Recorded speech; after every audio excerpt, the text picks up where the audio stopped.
할렐루야, 카리슨 교회 모든 지체 여러분 사랑하고 축복합니다. 오늘 철야 예배도 하나님을 사랑하는 마음으로, 감사하는 마음으로 찬양으로 영광 돌리겠습니다. 할렐루야.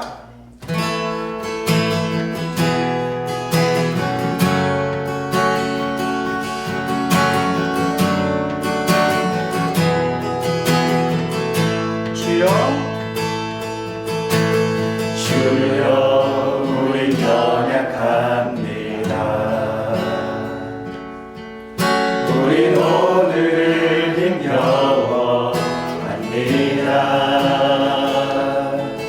주를 이루며 살기에 부족합니다. 우린 연약합니다. 주여 우리 넘어집니다. 주여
믿습니다. 이제 아침에 기도할 때 오늘 예배 가운데 하나님이 함께 해주시고 말씀 성령 충만하게 인도하여 주시옵소서. 기도함창하고 합심으로 기도하겠습니다. 주여 주여 주여. 하나님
다 같이 기도드리겠습니다.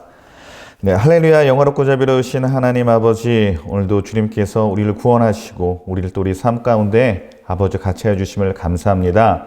먼저 우리 여의도 순복음교회를 위해서 기도합니다. 주의 성령께서 지금까지 도와주셔서 아버지 최대 교회로 우리 교회를 이끌어 주신 것을 감사합니다. 앞으로도 주의 성령께서 같이 해주셔서 우리 여의도 순복음교회가 주님이 주신 사명을 온전히 감당하게 하여 주시고, 또 하나님 여의도 순복음교회에서 드려지는 그 모든 예배 가운데 하나님의 성령이 충만하게 임하도록 역사하여 주시옵소서. 우리 원로 목사님, 주영기 목사님, 당회장 이영호 목사님, 주님께서 붙들어 주셔서 성령 안에서 강건한 사역하게 하여 주시옵시고, 그 선포하는 말씀마다 하나님의 크신 기름 부으심이 임하도록 역사하여 주시옵소서. 아버지, 저희 카리스 성교회를 사랑하시고 또 하나님 안에서 아름다운 공동체에 이루게 하심을 감사합니다. 주의 성령께서 이 공동체를 더 붙들어 주셔서 주님 앞에 더 신실하게 하나님 앞에 나아가게 하여 주시고, 하나님께 또 예배 공동체로 우리가 또 설 수 있도록 기름 부어 주시옵소서. 지금 코로나 때문에 하나님 또 힘든 시기들을 보내고 있습니다. 우리 지체들에게 하나님의 힘과 능력이 임하게 하여 주셔서 이 어려움들을 잘 이겨나갈 수 있도록 역사하여 주시옵시고, 또 하나님께서 빛과 소금의 역할을 감당할 수 있도록 아버지 삶의 자리에서 늘 승리하도록 기름 부어 주시옵소서. 오늘 예배를 주님께서 주관하여 주시고 또 말씀을 전하는 이용호 목사님께 하나님의 크신 은총이 임하도록 역사하여 주시옵소서. 우리 감사드리며 우리 주 예수 그리스도의 이름으로 기도드렸습니다. 아멘. 오늘 은혜 받을 말씀은 마태복음 13장 3절에서 9절 말씀입니다. 마태복음 13장 3절에서 9절 말씀을 봉독하겠습니다. 예수께서 비유로 여러 가지를 그들에게 말씀하여 이르시되, 씨를 뿌리는 자가 뿌리러 나가서 뿌릴새 덜어는 길가에 떨어짐에 새들이 와서 먹어버렸고, 덜어는 흙이 얕은 돌밭에 떨어짐에 흙이 깊지 아니하므로 곧 싹이 나오나 해가 돋은 후에 타서 뿌리가 없으므로 말랐고, 덜어는 가시떨기 위에 떨어짐에 가시가 자라서 기운을 막았고, 덜어는 좋은 땅에 떨어짐에 어떤 것은 100배, 어떤 것은 60배, 어떤 것은 30배의 결실을 하였느니라. 귀 있는 자는 들으라 하시니라. 아멘. 할렐루야. 카리스 성교회 지체 여러분, 한 주간 평안하셨나요? 오늘 어떻게 보면 온라인으로 이 자리에서 드리는 마지막 예배일 것 같습니다. 다음 주 금요일부터는 저희 예루살렘 성전에서 거리를 간격을 1m 정도 뛰고 함께 모여서 예배할 예정이에요. 그러니까 가능하신 분들은 금요일 예루살렘 성전 8시 20분까지 오셔서 함께 찬양하고 예배 드리는 감격을 경험했으면 좋겠고, 여러분들 꼭 얼굴 뵙고 싶습니다. 네, 가슴에 손을 얹고요. 제가 하는 말을 좀 따라해 주시겠습니까? 나는 특별한 초대를 받았습니다. 나는 기쁘게 살고 싶습니다. 하나님이 오늘 나에게 말씀하실 것입니다. 나의 마음을 하나님께 열겠습니다. 나의 생각을 예수님께 집중하겠습니다.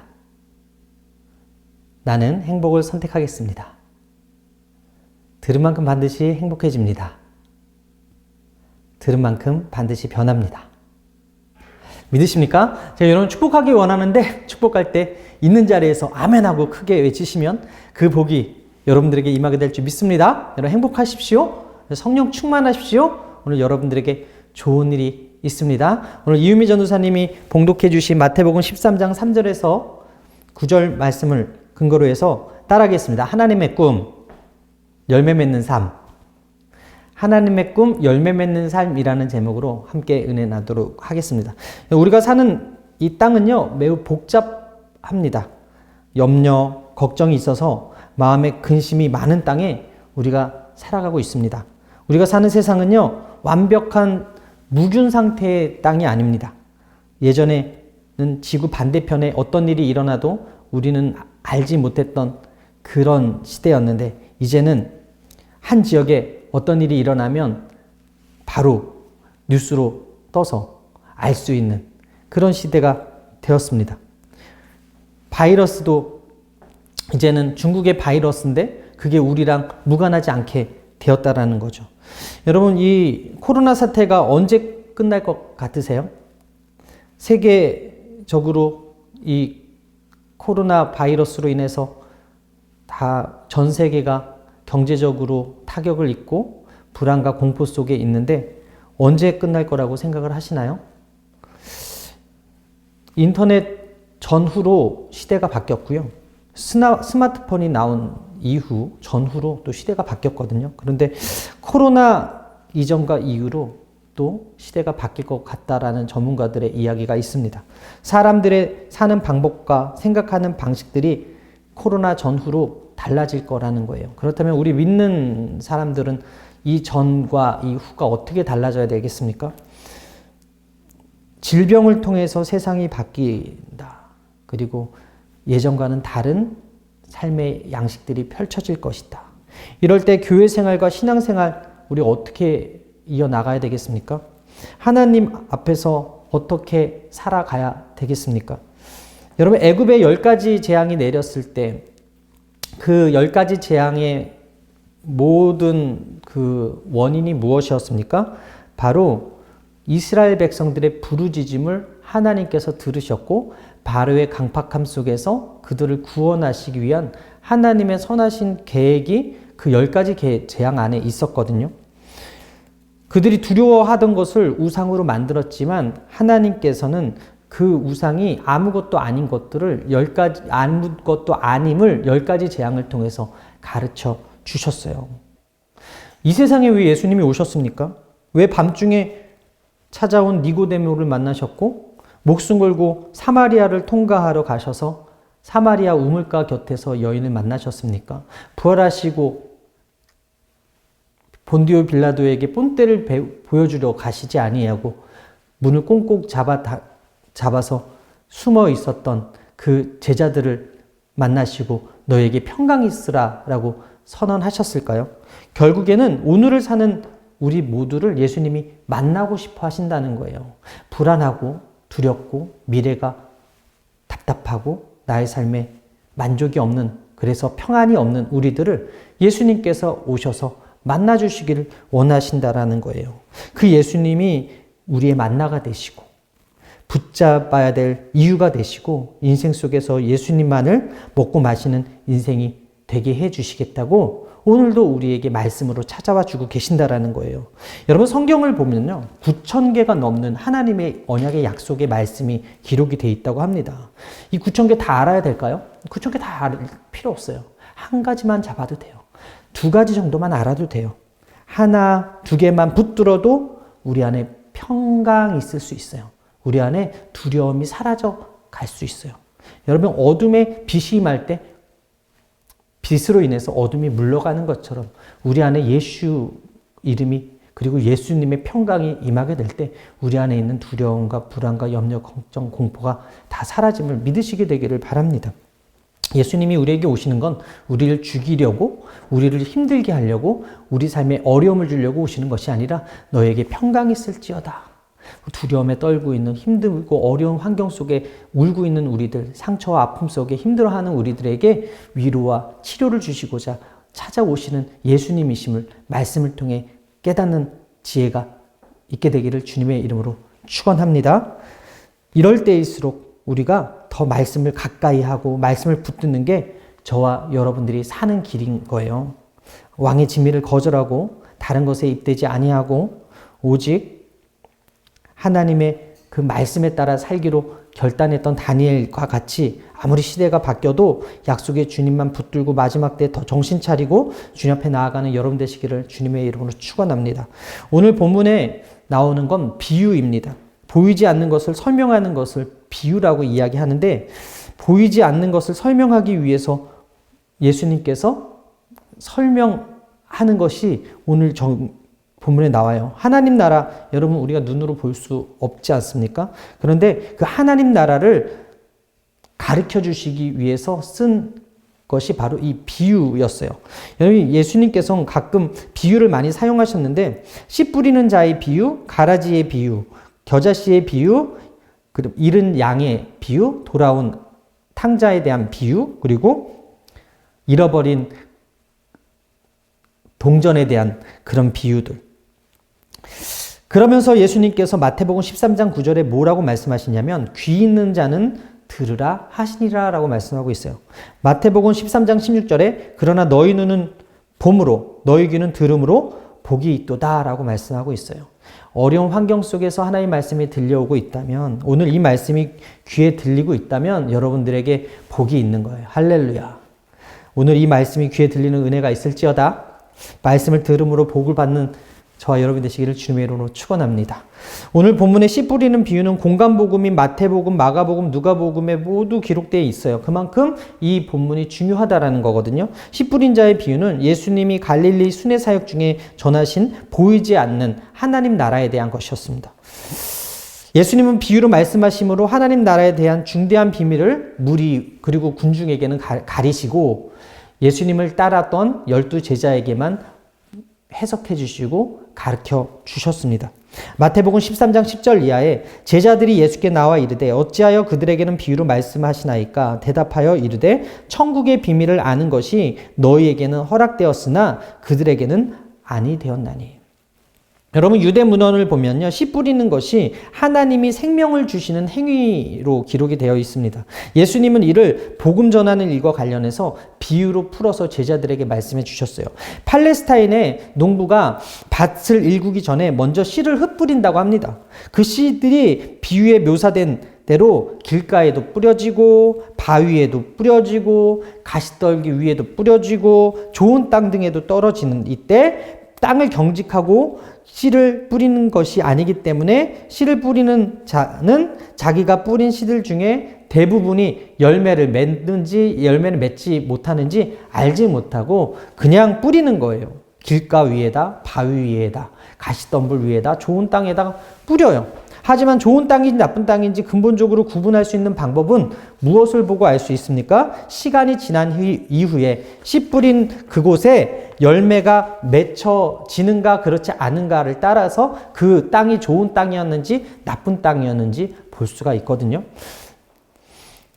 좋은 땅에 떨어진 씨는 반드시 열매를 맺혔기 때문에 그 땅을 좋은 땅이다라고 이야기하는 거죠. 예수님은 청중에게 이 비유를 말씀하신 이후에 제자들에게 해석을 해주셨는데 이 비유는 예수님이 백성에게 무엇을 가르치기 위해서 전하기 위해서라기보다는 하나님의 복음을 선포할 때 어떤 일이 일어나게 되는지에 대해서 제자들에게 가르쳐 주시고자 하는 목적이 있었습니다. 씨의 의미에 대해서 예수님은 하나님의 말씀이라고 말씀하셨는데 마태복음 13장 19절에 아무나 천국 말씀을 듣고 깨닫지 못할 때는 이라고 말씀하고 있어요. 하나님의 말씀을 제자들에게 가르쳐 주실 때 하나님의 말씀을 성도들의 각자의 마음에 뿌리셨다고 이야기해요. 이는 하나님 말씀을 보내심으로 이 땅에 예수님을 구원의 주님으로 믿으라고 보내신 것을 의미합니다. 요한복음 1장 14절에 말씀이 육신이 되어 우리 가운데 거하심에 우리가 그의 영광을 보니 아버지 독생자의 영광이요 은혜와 진리가 충만하더라. 여러분 하나님의 말씀 되시는 예수님을 우리에게 보내신 이유가 무엇입니까? 예수님의 말씀을 듣고 그 말씀이 되시는 예수님을 온전히 믿고 마침내 우리가 구원받게 하기 위해서 천국의 말씀을 받아들이고 그 예수님 예수님을 받아들여서 우리가 천국 자녀답게 천국의 인도함 받는 하나님의 자녀로 살게 하기 위해서 보내주셨다는 거죠. 그러나 사람들이 예수님을 보고 다 같은 반응을 보이지 않았습니다. 바로 사람들 마음의 밭의 상태가 각자 달랐거든요. 생각해 보세요. 여러분, 씨의 문제가 있었습니까? 밭의 문제가 있었습니까? 씨는 동일하게 뿌려졌는데 밭의 문제가 있었기 때문에 열매를 맺는 밭과 열매 맺지 못한 밭이 있었다는 거예요. 예수님의 비유는 성장에 관한 것이에요. 어떻게 하면 잘 자랄 수 있는가? 어떻게 하면 성숙할 수 있는가? 어떻게 하면 하나님 자녀들이 성장할 수 있는가를 가르쳐주는 비유였다는 것이죠. 여러분, 성장은 살아있는 생명체만이 할 수 있습니다.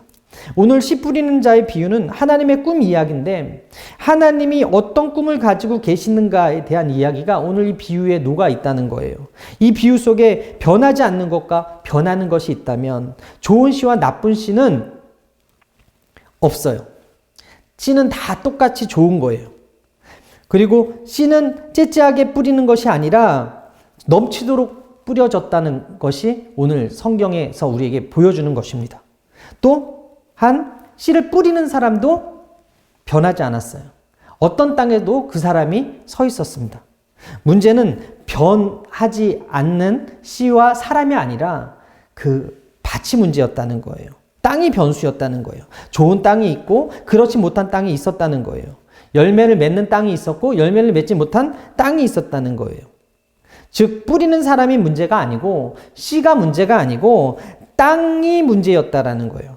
열매를 맺고 말고는 그 씨의 문제도 그 씨를 뿌리는 사람의 문제도 아니라 밭의 문제였다는 거예요. 그 밭의 상태의 문제였다는 거예요. 그 밭의 컨디션이었다는 거예요.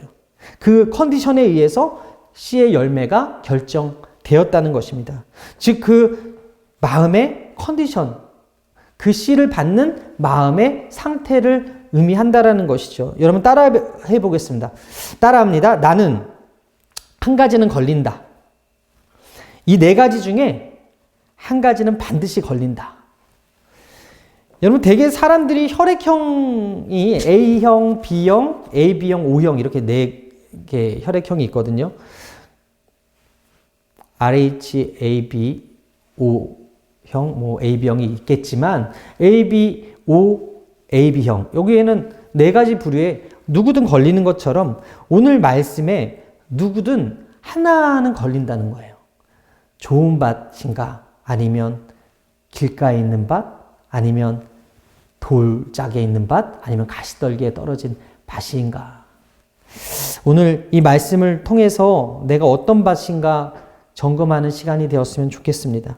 그만큼 중요한 시간이에요. 왜냐하면 내 말씀 받는 마음에 따라서 하나님의 꿈이 이루어지느냐 그렇지 않느냐가 결정되기 때문에 하나님의 말씀은 영원한 진리의 말씀이에요. 믿으시면 아멘. 예수님의 말씀은 변함없는 생명의 말씀이에요. 믿으시면 아멘. 그렇다면 내 밭이, 내 마음 밭이 어떤 상태로 이 말씀을 받아야 되는가.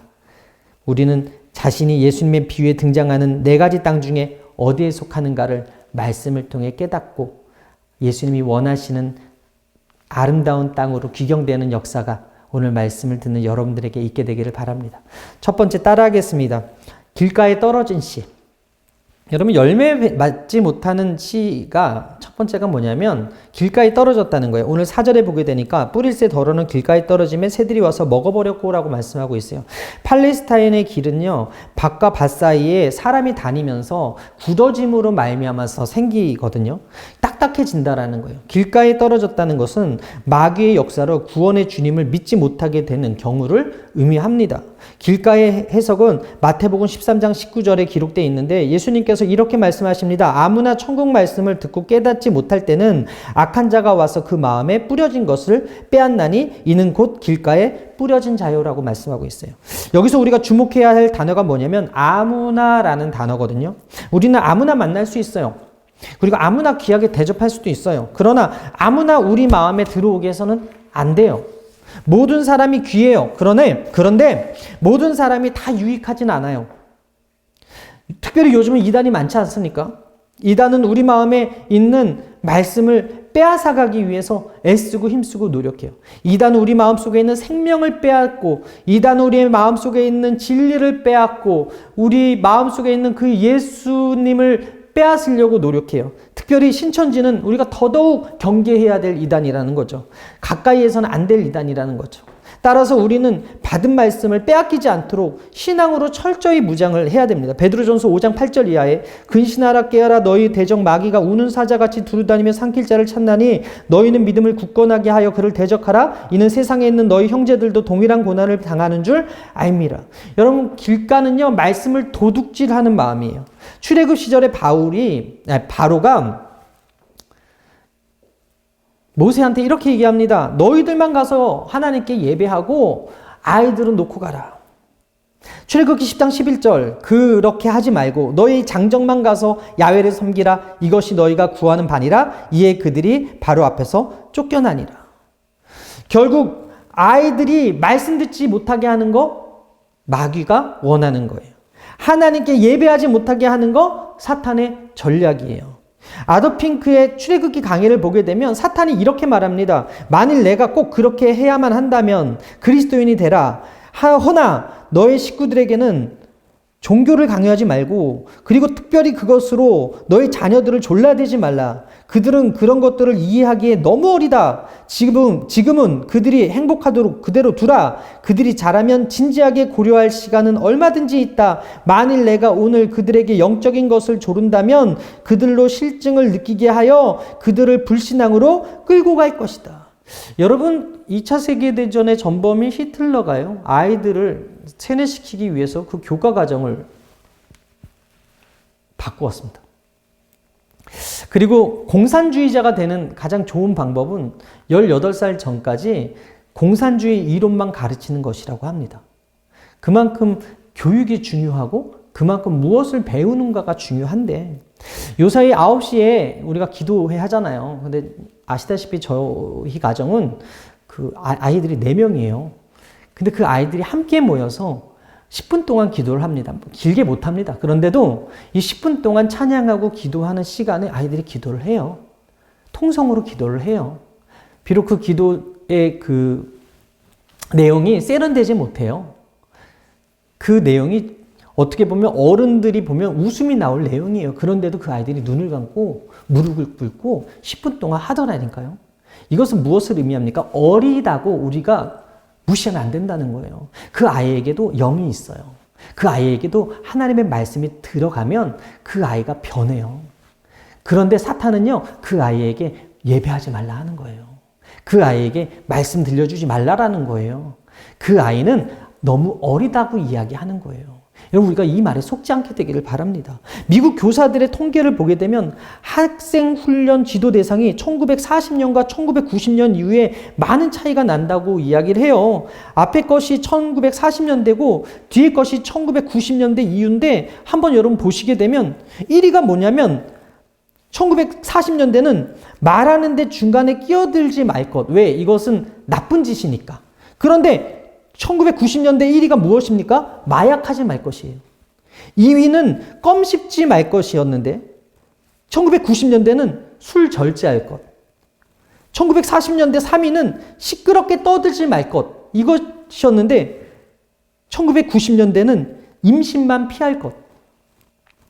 1940년대 4위가 복도에서 질서를 지킬 것이었어요. 아이들에게 바라는 것이. 그런데 이제는 90년대에는 자살하지 말 것으로 바뀝니다. 그 외에 복장 위반하지 말 것이 1940년대 아이들 지도 방침이었다면 강도짓 하지 말 것으로 90년대는 바뀌었다는 거예요. 50년 동안 무슨 일이 있었던 것입니까? 50년 동안 마귀가 지금 그 아이들의 마음을 완전히 사로잡아서 40년대 그 아이들의 마음과 90년대 아이들의 마음이 이렇게 달라지게 만들었다는 거예요. 문화라는 이름으로. 그리고 그 아이들이 방종하고 쾌락하고 세상의 것들을 쫓아가게끔 놀이라는 이름으로, 게임이라는 이름으로, 음악이라는 이름으로 아이들을 현혹시켜서 결과가 이렇게 됐다라는 것이죠. 여러분, 갈수록 악해지는 모습을 우리가 이 자료를 통해서 볼 수가 있는데, 여러분, 이 시대가 얼마나 악합니까? 이번에 엠번방 사건으로 말미암아서 공범이라고 잡힌 붓다라는 닉네임의 그 사람이 누구냐? 강훈이라는 사람입니다. 근데 이 아이가 18살 미성년자였다는 거예요. 미성년자로는 최초로 그 포토라인에서 얼굴이 공개가 되었고 그 공범이라는 것 때문에 아마 엄청난 또 그 범죄의 결과로 말미암아서 많은 사람들이 지금 충격을 받고 있고 그 법의 심판을 받게 될 것 같은데 이 아이가 나이가 성인이 아니었다는 거예요. 그런데 그 성인이 아닌 아이가 그 여인들을 착취했다는 것이죠. 놀랍지 않습니까? 지난 18일 밤에 또 재밌는 영상을 제가 보았는데 수원에서 번화가에서 어떤 청년이 차를 발로 막 차는 거예요. 차를. 근데 그 차가 그냥 차가 아니라 벤틀리라는 되게 좋은 외제차였어요. 그래서 기사를 보니까 그 차가 수리하는 데만 5천만 원 이상이 드는 거예요. 근데 왜 그랬냐 그랬더니 자기는 모른다는 거예요. 자기는 꿈꾼 것 같다는 거예요. 자기는 기억이 하나도 안 난다는 거예요. 원인이 무엇이었습니까? 술 먹어서 그래요. 근데 그 동영상 보게 되면요. 사람들이 박수를 그렇게 쳐요. 환호를 그렇게 해요. 그 범죄 현장에 있던 사람들이 말리지 않고 그냥 좋다고 박수 치는 것을 보면서 아, 이 시대의 단상을 보는구나라고 저는 생각했습니다. 악을 범하는 연령들이 점점 어려지고 있고 악한 일에 환호하는 대중과 무리들이 많아지고 있는 이 시대에 과연 믿음을 가졌다고 하는 우리는 어떻게 살아야 되겠습니까?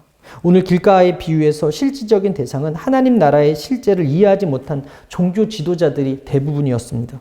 유대인들은 하나님의 나라가 임하면 당연히 말씀을 잘 알고 말씀에 통달하고 있는 그 유대인 지도자들인 바리새인들이 먼저 할 거라고 생각을 했어요. 그런데 막상 예수님이 오셨는데도 예수님이 하나님의 말씀을 증거하고 있는데도 그들은 전혀 감지하지 못하는 거예요. 그들은 그 비유의 풀이를 듣지 못하는 거예요. 오히려 마태는요, 안식일에 손마른 자를 고치신 예수님을 보고 그 바리새인들이 더욱 예수님을 미워하게 되었다고 기록합니다. 마태복음 12장 14절에 바리새인들이 나가서 어떻게 하여 예수를 죽일까 의논하거든. 같은 내용인데 요한복음 11장 53절에 이렇게 기록합니다. 이날부터는 그들이 예수를 죽이려고 모의하니라. 그들이 성경을 모르는 사람들이 아니었고 율법을 모르는 사람들이 아니었고 메시아가 어떻게 온다는 걸 모르는 사람들이 아니었어요. 그런데 예수님을 몰라본 거예요. 그리스도를 몰라본 거예요. 여러분, 이 사람들은 무늬만 크리스찬입니다. 이 사람들은 성경 모르는 거 아니었습니다. 성경 가지고 다녔습니다. 금식 열심히 했습니다. 안식일도 거룩히 지킨다고 했을 거예요. 그런데 말씀을 깊이 묵상하거나 말씀을 들어도 깨달음이 없는 사람들이었다라는 거예요. 예수님을 몰라보는 사람들이었다라는 거예요. 오늘 이 시간 당신이 그런 바리새인입니다 라고 이야기하면 우리가 어떻게 반응하겠어요? 주님, 저는 아니에요. 저는 아니지요 라고 반문하지 않겠습니까? 그러나 길가처럼 마음의 문을 닫아놓고서 아예 복음을 듣지 않으려고 하는 사람들이 있다면 내가 바리새인 같은 사람이 될 수 있다라는 거예요. 온라인 예배 여러분 처음 시작했을 때는요 조회수가 많았습니다. 아주 높았어요. 푸뉴마 얘기 들어보니까 처음에는 200명이었는데 지금은 100명도 겨우 넘겼다는 이야기를 들었어요. 저희도 조회수가 처음에는 지금 1700회였어요. 근데 지금 조회수가 많지 않아요. 그럼 무엇을 의미합니까? 온라인 예배는 예배가 아니라고 생각하시는 분이 있다라는 거예요. 그냥 집에서 편하게 틀어놓고 예배 드려도 되는데 그것조차도 힘들어하는 상황이 처해 있다라는 거예요. 여러분, 굳어진 마음은 다른 마음이 아니에요. 듣기 싫어하는 마음이에요. 하나님께 드리는 헌신과 하나님께 드리는 시간을 아까워하고 드리지 않는 거라는 거예요. 교회 내에서 관계의 상처에 속아서 그 마음이 굳어지는 사람도 있습니다. 예수는 안 믿을 수 없고 교회 오기는 오는데 굳은 마음 가지고 나오는 사람이 우리 안에 있을 수도 있다라는 거예요. 굳은 마음이 하나님이 원하시는 마음이 아니라는 거예요. 여러분, 에스겔 선지자에게 하나님이 뭐라고 말씀하십니까? 에스겔서 2장 4절에 이 자손은 얼굴이 뻔뻔하고 마음이 굳은 자니라. 내가 너를 그들에게 보내노니 너는 그들에게 이르기를 주 야훼의 말씀이 이러하시다 하라. 굳은 마음에 하나님께서 하나님의 말씀을 들어서 전할 선지자를 보내주셨다는 거죠. 하나님은 그 마음에 굳은 자들에게 하나님을 잘 섬기는 방법을 말씀하셨는데, 에스겔서 36장 26절 이하에 또 새 영을 너희 속에 두고 새 마음을 너희에게 주되 너희 육신에서 굳은 마음을 제거하고 부드러운 마음을 줄 것이며 또 내 영을 너희 속에 두어 너희로 내 율례를 행하게 하리니 너희가 내 규례를 지켜 행할지니라 라고 말씀하고 있어요. 하나님 잘 섬기는 마음이 뭐라고요? 돌처럼 굳은 마음 제거하는 거예요. 말씀의 거울 앞에서 내 굳은 마음을 귀경하고 갈아엎는 게 중요하다는 거예요. 오늘 성령으로 충만해져서 내 마음에 딱딱하게 굳어있는 마음을 갈아엎는 게 중요하다라는 거예요. 인정하기 싫겠지만 우리 안에 굳은 마음이 있습니다. 시간이 지나고 늙어가서 차차 굳은 마음이 좋아지겠지라고 생각하십니까? 절대 그렇지 않아요. 하나님이 원하지 않는 마음인데 여러 가지 원인으로 인해서 내가 그렇게 변해가고 있을 수가 있다라는 거예요. 오늘 말씀 앞에서 내 마음 체크하게 되기를 바랍니다. 여러분, 사랑하라고 가르치는데 사랑하지 못하는 마음이 내 안에 있지 않습니까? 교제해야 하는데 시험 당했다고 친밀하게 대하지도 못하고 공동체 밖에서 겉돌고 그 상처 때문에 그 사람과 마음을 나누지 못하고 있지는 않습니까? 기도했는데 하나님께서 응답하지 않았다라고 하면서 그 마음에 상해 있지는 않습니까? 나와는 상관없는 행사를 계속한다고 그 행사는 나는 상관없고 그냥 와서 자리만 채울래, 예배만 드릴래 하고 하는 그런 무시하는 마음은 없습니까?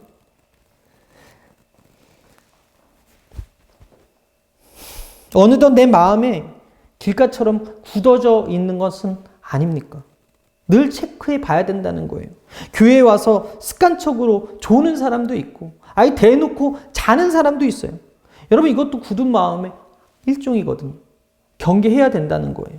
마음이 굳어지지 않도록 하나님 말씀을 받지 못한 마음만큼 슬픈 마음이 없다는 사실을 기억하시고, 예수님이 우리에게 첫 번째 가르쳐 주시는 마음, 길가 같은 굳은 마음을 경계하라. 오늘 이 밤에 길가 같은 그 마음이 이 말씀을 듣고 귀경되는 은혜가 있게 되기를 바랍니다. 듣고 깨달음으로 귀경되는 은혜가 저와 여러분들 있게 되기를 바랍니다. 두 번째, 돌밭에 떨어진 씨앗에 대해서 말씀하겠습니다. 우리 5, 6절에 나오게 되는데 마태복음 13장 5절에서 6절입니다. 더러는 흙이 얕은 돌밭에 떨어짐에 흙이 깊지 아니하므로 곧 싹이 나오나 해가 돋은 후에 타서 뿌리가 없으므로 말랐고. 여러분, 바위는 돌이 아니고 돌 위에 흙이 얇게 덮여져 있는 그 상태를 의미하고 있는데, 흙이 너무 부드러워서 처음에는 싹이 돋긴 해요. 그런데 그 자양분이 없고 해가 뜨겁고 그리고 뿌리를 내지 못하게끔 그 돌이 막고 있기 때문에 나중에는 시들어버리는 상태라는 거예요. 예수님이 이것에 대해서 의미를 해석해 주셨는데 마태복음 13장 20절에 돌밭에 뿌려졌다는 것은 말씀을 듣고 즉시 기쁨으로 받되 그 속에 뿌리가 없어 잠시 견디다가 말씀으로 말미암아 환난이나 박해가 일어날 때에는 곧 넘어지는 자요라고 말씀하고 있습니다. 환난은 외부로부터 오는 고난을 의미하고 박해는 종교적 이유 때문에 당하는 고난을 의미하는데, 결국 예수 믿음으로 말미암아 환난과 박해가 있을 것이라는 그 예수님의 그 말씀에 부합하는 비유거든요. 대다수 백성들이 돌밭에 해당해요. 바위 위는 시련으로 주님을 떠난 경우를 의미합니다. 돌짝밭은 그 약한 크리스찬을 의미합니다.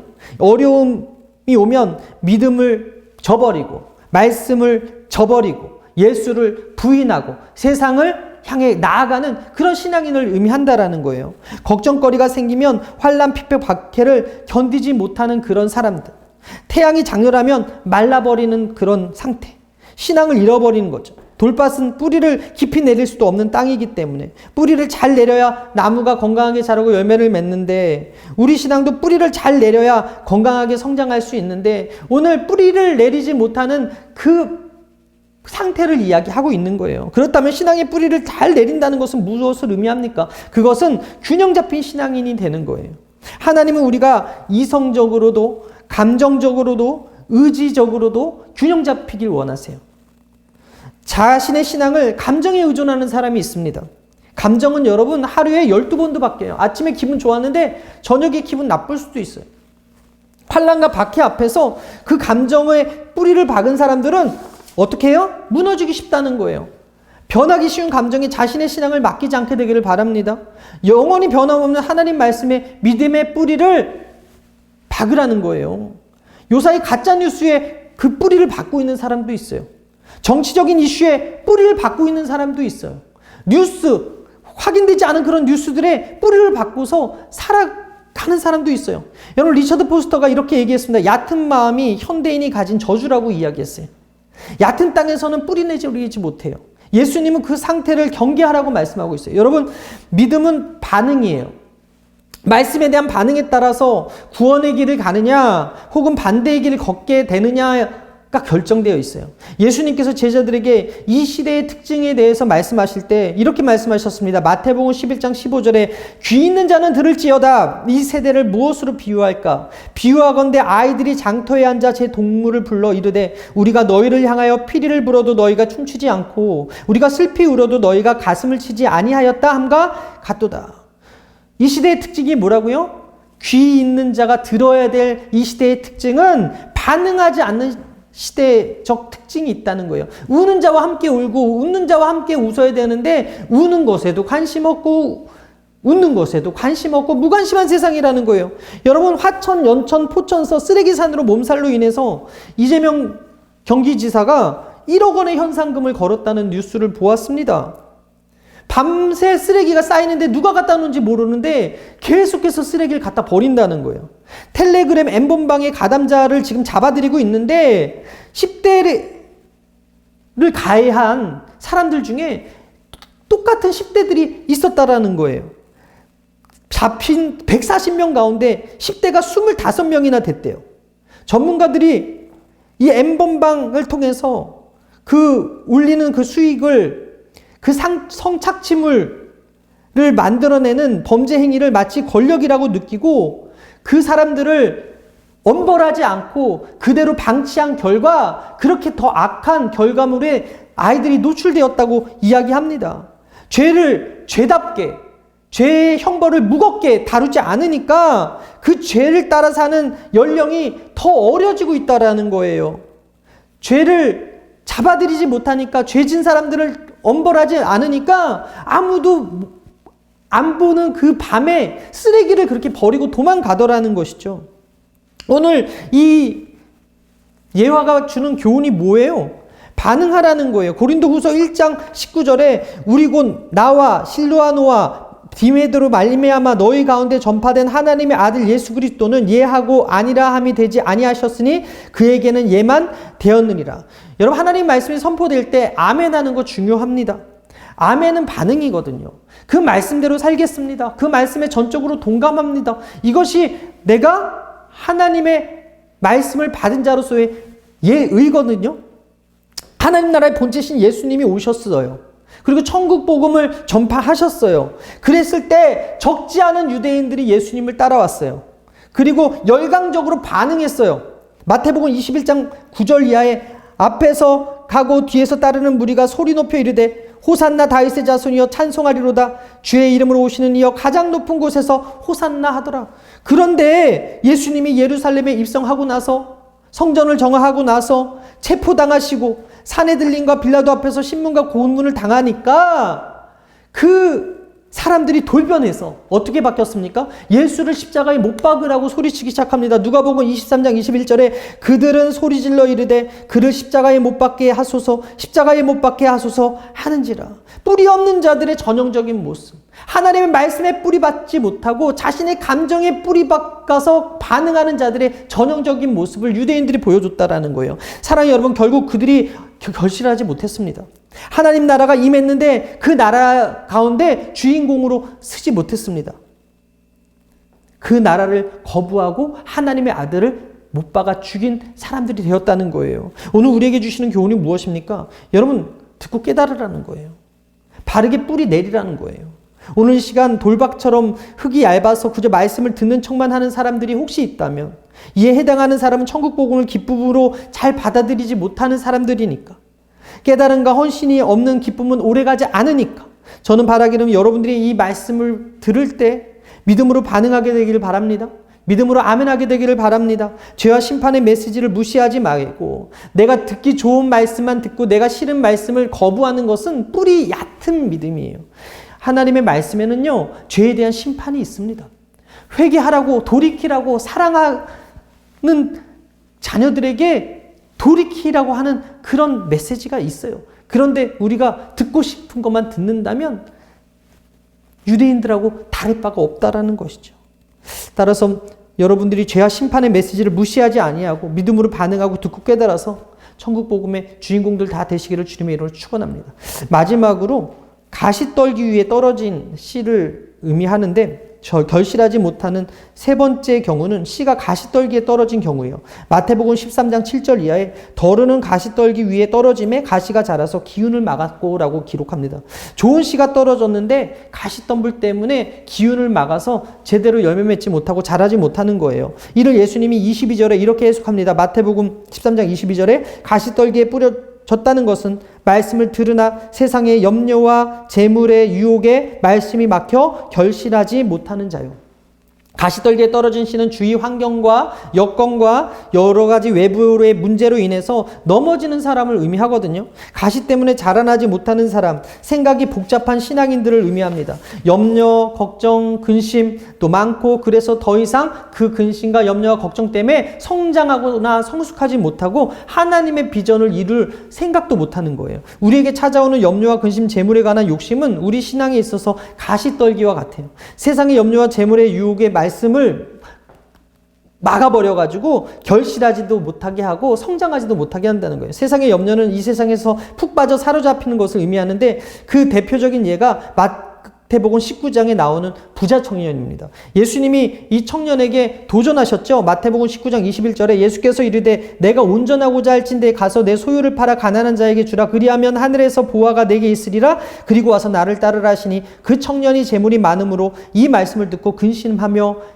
가니라. 영생에 관심이 있었던 청년이고 십계명을 다 어렸을 때부터 지켰던 청년인데 한 가지 부족한 것이 있으니 그것이 뭐예요? 재물이 많았다는 거예요. 그래서 그 재물을 다 팔아서 나를 따르라고 했던 그 도전 앞에서 재물이 많음으로 근심해서 갔다라고 성경은 이야기합니다. 재물에 대한 근심 때문에 근심한 얼굴로 예수님 곁에 머물지 못했던 부자 청년. 룻의 아내는 또 어떻습니까? 롯의 아내. 여러분, 소돔과 고모라 성에서 구원을 주셨어요. 그런데 그녀는 그 소돔과 고모라를 잊지 못해서 뒤를 돌아보고 결국에는 소금 기둥으로 변하게 되거든요. 창세기 19장 26절에 롯의 아내는 뒤를 돌아보았으므로 소금 기둥이 되었더라. 근데 아이러니한 것은 창세기 19장 16절에 이렇게 기록이 되어 있어요. 그러나 롯이 지체하매 그 사람들이 롯의 손과 그의 아내의 손과 두 딸의 손을 잡아 인도하여 성 밖에 두니 야훼께서 그에게 자비를 더하심이었더라. 하나님이 멸망받아 마땅한 그 소돔과 고모라 땅에 거했던 롯과 그의 아내와 그의 자녀, 그 딸 둘을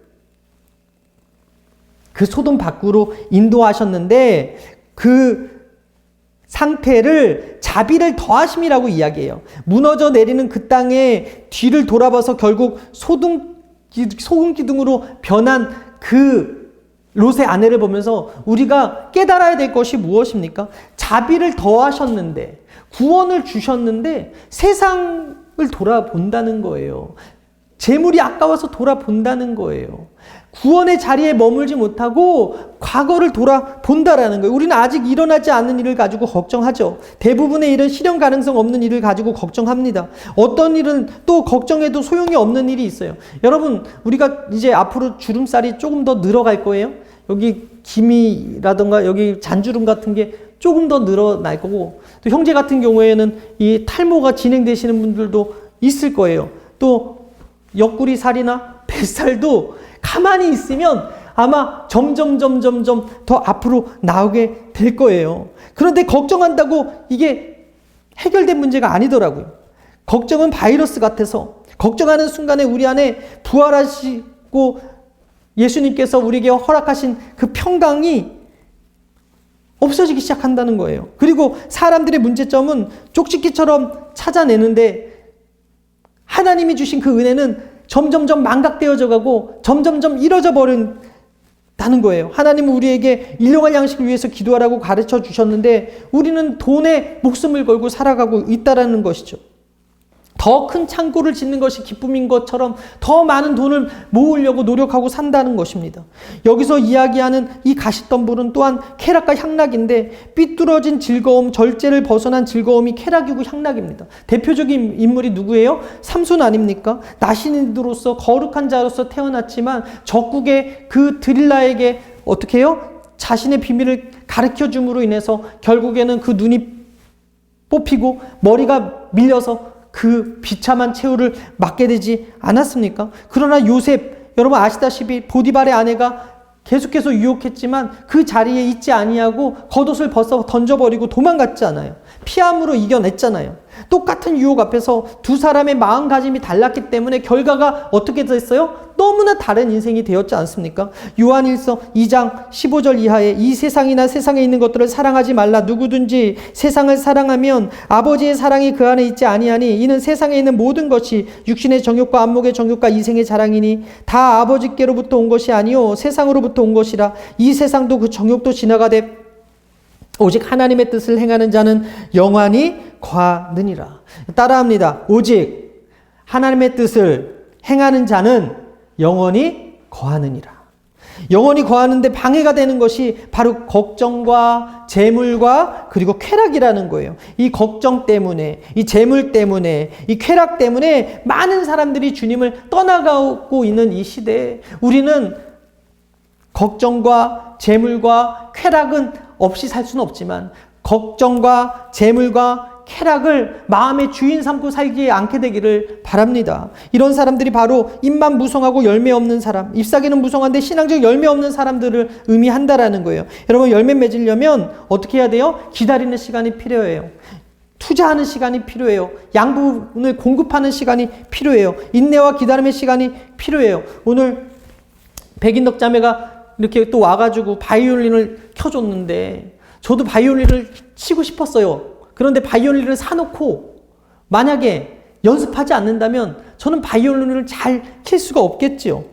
골프 잘 치고 싶은데 골프채를 사가지고 차에 넣고서 10년 동안 싣고 다니고 갑자기 골프장에 가서 친다고 해서 여러분 골프를 잘 칠 수 있는 것도 아니겠죠. 영어도 잘하고 싶어서 영어 수강권도 끊고 영어 책을 산다고 해서 영어 공부하지 않으면 영어 제대로 잘 하지 못하겠죠. 열매를 맺고 싶다면 기다림의 시간이 필요해요. 인내의 시간이 필요해요. 예수님 말씀하셨어요. 마태복음 13장 9절에 귀 있는 자는 들으라. 여러분 신명기 말씀의 주제는 쉐마 이스라엘, 들으라 이스라엘이거든요. 이스라엘아 들으라거든요. 오늘 예수님도 비유로 말씀하셔서 제자들에게 들으라고 말씀하셨어요. 신명기 6장 3절에 이스라엘아 듣고 삼가 그것을 행하라. 그리하면 내가 복을 받고 내 조상들의 하나님 야훼께서 내게 허락하신 같이 젖과 꿀이 흐르는 땅에서 내가 크게 번성하리라. 여러분 다음 세대 문제는 바로 경청의 문제입니다. 권위가 무너졌습니다. 윗사람이 말한다고 해서 걔네들이 귀를 열어서 다 듣지 않습니다.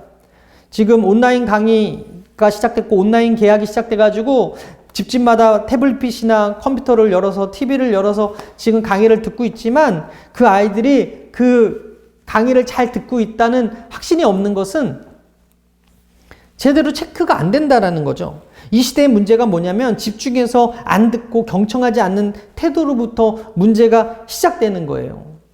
인생의 전쟁은 메시지 전쟁인데 사고의 기준을 놓쳐버리면 점령당하는데 지금 많은 아이들이 육신의 것들에 마음이 뺏겨져 있어요.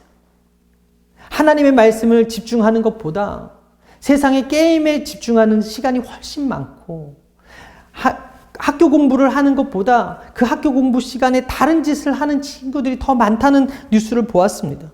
그래서 유대인들은 하나님 말씀을 손목에 메어서 기록하고 미간에 붙여서 외우게 했다는 거예요.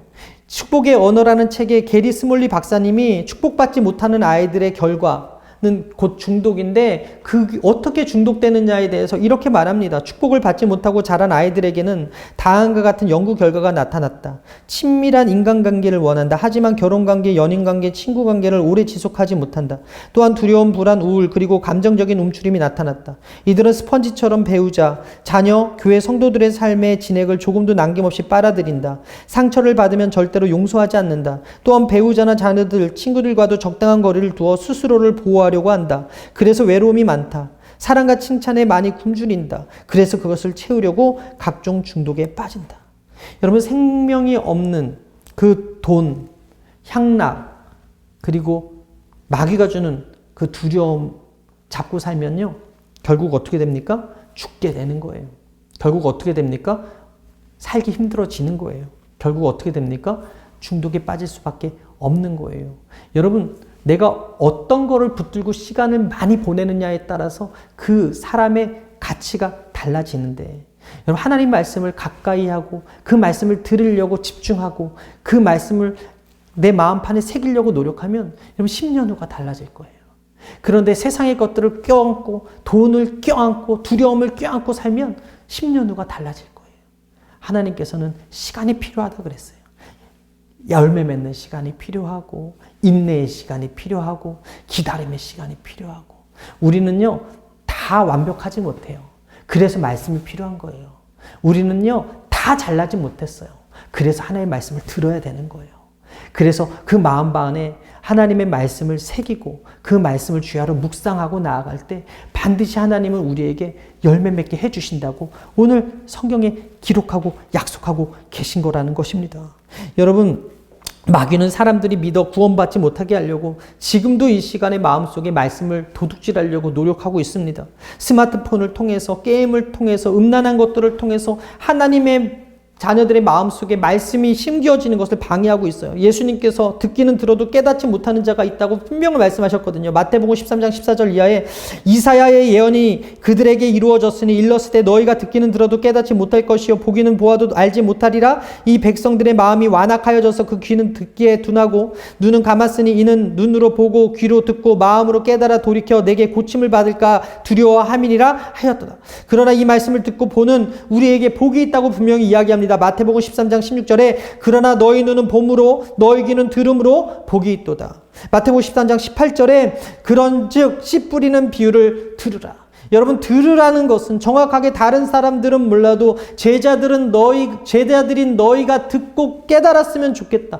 듣고 깨달아야 된다는 의미예요. 본 비유에서 100배가 언급되고 있지만 핵심은 얼마나 결실을 많이 했는가가 중요한 것이 아니라 결실했는가, 이것이 중요한 거예요. 이것이 하나님이 원하시는 거예요. 여러분, 우리가 하나님의 말씀을 들었다면 우리 삶 속에 열매가 있어야 된다라는 거예요. 우리는 매일매일 씨 뿌리는 삶을 살아가요. 생각으로도 씨 뿌리고요, 말로도 씨 뿌리고요, 행동으로도 심는 삶을 살아가고 있어요. 여러분들이 가는 곳에 누군가가 여러분들의 행동과 말과 생각을 다 보고 있다고요. 물론 이 세상에 여러 종류의 씨앗이 있지만 그러나 성경이 가르쳐주는 씨앗은 두 종류밖에 없어요. 갈라디아서 6장 8절에 자기 육체를 위하여 심는 자는 육체로부터 썩어질 것을 거두고 성령을 위하여 심는 자는 성령으로부터 영생을 거두리이다. 하나는 육체에 속한 씨앗이고 또 다른 하나는 성령에 속한 씨앗인데, 성령에 속한 씨앗을 심는 것은, 육체의 씨앗을 죽이고 성령에 속한 씨앗을 심는 것은 결코 쉬운 일이 아니에요. 시편 126편 5절에 눈물을 흘리며 씨를 뿌리는 자는 기쁨으로 거두리로다. 울며 씨를 뿌리러 나가는 자는 정녕 기쁨으로 그 단을 가지고 돌아오리이다. 여러분, 두려움이 쉽지 평안하기 쉽지 않습니다. 돈 사랑하는 것이 쉽지 돈을 거절하는 것이 쉽지 않습니다. 여러분, 쾌락하기 쉽지 쾌락을 거절하며 살아가는 게 쉽지 않아요. 근데 성경은 육신을 위해 심지 말고 성령을 위해 심으라고 말씀하고 있는 거예요. 때가 이르면 기쁨으로 단을 거둘 때가 있을 거니까 지금 나아가서 울며 씨를 뿌리라고 말씀하고 있는 거예요. 코로나 때문에 인간이요 한계를 느낄 때가 되었습니다. 이때가 여러분 우리가 전도해야 될 때, 씨를 뿌려야 될 때, 그리고 전심을 다해 하나님 붙드는 공동체와 종교적 무리가 생기는 많은 교회 되게 어려워지는 이 상황 속에 우리가 더 열심히 이럴 때일수록 기도해야 되고요. 열심히 이럴 때일수록 전도해야 되고요. 이때일수록 더 그리스도인답게 살아야 된다는 거예요. 오늘 이 말씀은 나와 상관없는 2000년 전에 제자들에게 주신 말씀이라고 받지 않게 되기를 바랍니다. 제자들에게 주신 말씀인데 나와는 상관없지 않나라고 생각하는 분이 있다면 아니에요. 지금 이 시대 오늘을 살고 있는 저와 여러분들이 받아야 될 말씀임을 여러분 기억하시게 되길 바랍니다. 이게 바로 성경을 대하는 바른 태도예요. 오늘 이 말씀을 듣고 깨닫는 지혜가 여러분들에게 있게 되기를 바랍니다. 그리고 내 안에 있는 길가 같은 마음, 돌박 같은 마음, 가시덤불의 마음이 귀경되어져서 좋은 땅이 되어서 여러분들이 있는 곳에 생명이 살아나는 열매가 있게 되길 바랍니다. 인내의 시간을 가지고 성령의 씨를 뿌려서 30배, 60배, 100배의 성령의 열매가, 전도의 열매가, 사람이 살아나는 열매가, 역사가 여러분을 통해 일어나게 되기를 주님의 이름으로 축원합니다. 할렐루야. 기도하겠습니다. 문제가 있으신 분은 가슴에 손을 얹겠습니다. 아픈 곳이 있으면 아픈 곳에 손을 얹겠습니다. 가족권의 문이 열리기 원하시면 양손을 가슴에 얹으겠습니다. 가족 가운데 아픈 곳이 있으면 대신 손 얹으시면 주의 종이 대신해서 기도해 드리겠습니다. 전능하신 하나님 아버지, 우리를 위하여 독생자 예수 그리스도를 허락하여 주시고 몸짓고 필리신 그 은혜를 감사합니다. 오늘 예수님의 이름을 의지하고 아버지 앞에 나왔사오니 환경의 저주, 질병의 저주, 가난의 저주, 악의 저주의 세력에서 해방시켜 주시옵소서. 내 이름을 경외하는 너에게 의로운해가 떠올라서 치료하는 광선을 비추겠다 말씀하셨사오니 믿음의 손 얹은 주님의 자녀들 머리끝부터 발끝까지 치료하여 주시고 강건하게 하여 주옵소서. 말씀에 순종한 하나님의 자녀들 주의 뜻대로 고쳐 주시옵소서. 보혈로 씻어 주옵소서. 성령으로 치료하여 주옵소서. 이 시간 믿음의 손 얹은 주님의 자녀들에게 치료가 임할지어다. 회복이 있을지어다. 나음이 있을지어다. 예수님 치료의 능력이 예수님 살아계실 때와 같이 지금 이 자리에 임하여 주옵소서. 이 시간 주님 앞에 나온 하나님의 자녀들에게 거룩한 음성을 들려주시고 무한주의 사랑과 은혜를 감싸주셔서 세상 가운데 상처받고 고통받은 상한 감정과 심령들과 병든 육체와 마음을 치료하여 주옵소서.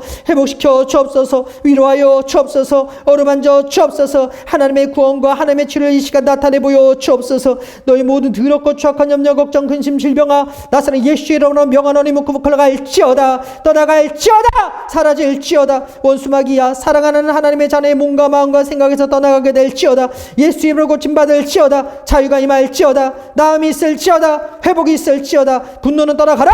염려는 떠나가라. 두려움은 떠나가라. 사탄의 참수와 내 안의 열등감은 떠나가라. 우울증의 귀신은 떠나가라. 음란의 귀신은 떠나가라. 시기와 질투의 영은 떠나가게 될지어다. 주의 영광과 능력으로 행하셨던 기적을 우리에게 나타내 보여 주옵소서. 하나님 우리 마음이 100배의 열매 맺는 좋은 땅으로 기경되어지기를 원합니다. 성령으로 우리의 마음을 기경하여 주옵소서. 이번 한 주간 씨 뿌리는 삶이 되게 하여 주시고 우리 삶에 좋은 열매들이 맺혀지는 삶이 되게 하여 주옵소서. 우리 삶이 좋은 땅에 떨어질 하나님의 말씀에 씨 뿌리는 우리가 되도록 주님 인도하여 주시옵소서. 특별히 우리가 함께 기도할 것은 복음이 북한 전역에 전파되어 한반도의 평화 통일이 이루어지게 하여 주시고 동성애 문화가 이 땅 가운데서 사라지고 동성결혼이 합법화되지 않게 하여 주시며 이슬람 세력이 확장되지 않게 하시고 이단 신천지가 하루속히 근절되게 하시고 특별히 코로나19로 인하여서 고통당하고 있는 사람들 있사오니 주님께서 속히 치료하여 주시고 더 이상 확산되지 아니하도록 주님께서 아버지 하나님 막아 주시옵소서. 주님께서 역사하여 주시옵소서.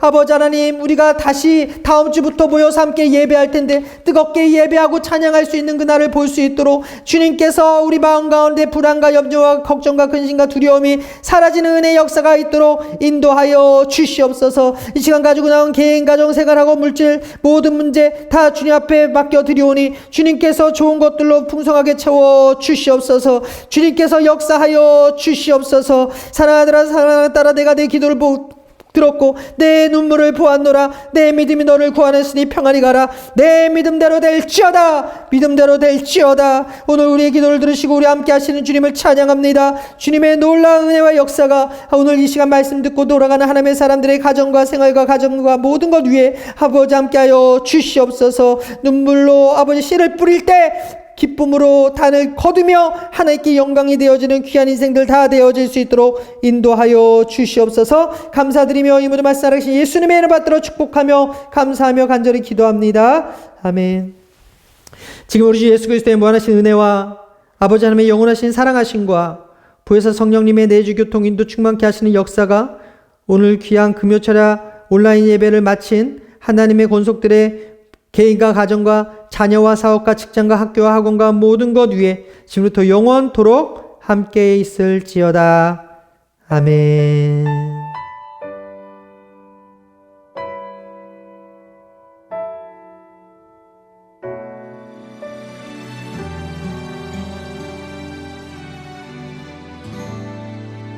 계절은 흐르고 꽃은 피고 저도 시들지 않을 생명이 있네.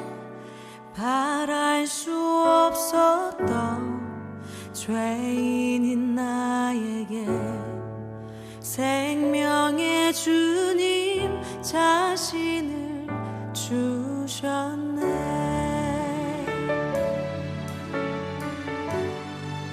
계절은 흐르고 꽃은 피고 저도 시들지 않은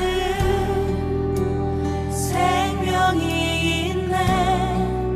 바랄 수 없었던 죄인인 나에게 생명의 주님 자신을 주셨네.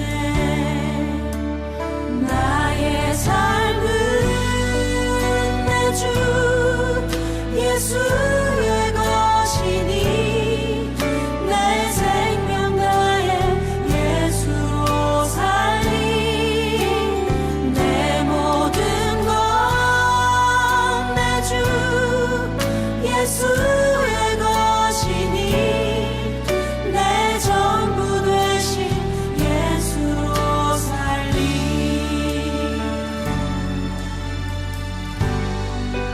바람이 스치듯 삶은 지나가도 꺼지지 않은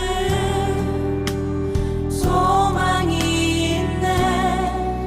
그 길을 떠나서 헤매는 자들이 주를 찾도록 나 살길 원하네. 나의 삶은 내 주 예수의 것이니 내 생명 다해 예수로 살리. 내 모든 것 내 주 예수의 것이니 내 전부 되신 예수로 살리. 그런즉 이제는 나 산 것 아니요 내 안에 주께서 사시는 것이라. 그런즉 이제는 나 산 것 아니요 내 안에 주께서 사시는 것이라.